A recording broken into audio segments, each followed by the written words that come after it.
Hey guys, it's Bryson. Welcome back to the Parker County Beef Company YouTube channel.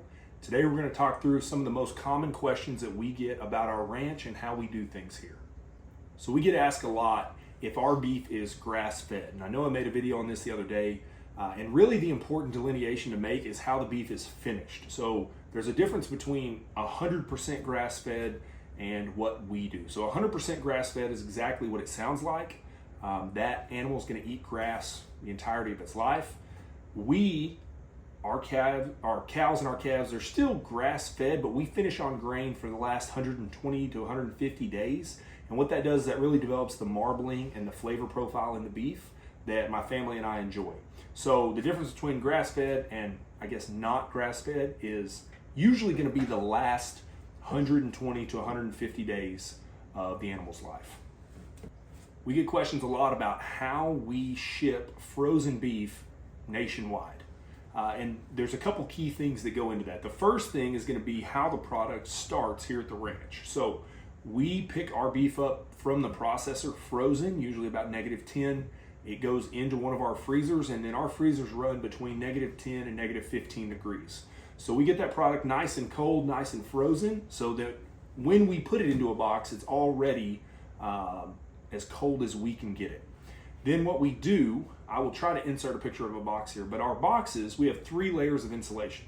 We have our polystyrene 1-inch foam, then we have our radiant barrier wrap, then we have our thermoliner, which is almost like a poly mailer, but it reflects heat a lot better. We put the dry ice into the thermoliner with the product, and those 3 levels of insulation, we make sure they're nice and taped up so there's not a ton of airflow, and that combination of different levels of insulation is what allows us to ship sometimes up to, I think we've done like 115 to 118 hours in transit, and it arrived perfectly frozen.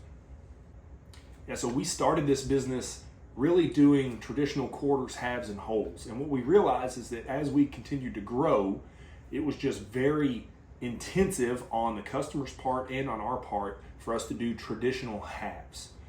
What we did is we developed our cattle baron box, which is our take on a half. It's a standardized yield and it's a standardized cut sheet, and it's beneficial to the customer because it lets them know the cuts that they're going to get up front, how many they're going to get. So it allows us to keep our inventory pretty standardized, and it allows us to ship that. So when we ship that half, it's usually going to be about 7 of our 16-inch cubes, of our 16-inch boxes that we ship nationwide. And we'll divide those cuts up as much as we can, but we will be able to ship that everywhere except for Alaska and Hawaii.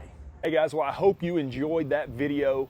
I hope you enjoy what we're doing here at the Parker County Beef Company. If you enjoyed that video, please subscribe, share with your friends, drop us a comment or a like. We would really appreciate it, guys. As always, you can find great beef at parkercountybeefcompany.com. And I don't know how YouTube works, but you might like one of these videos that's either here or here. YouTube thinks you might like it, so you should probably check it out.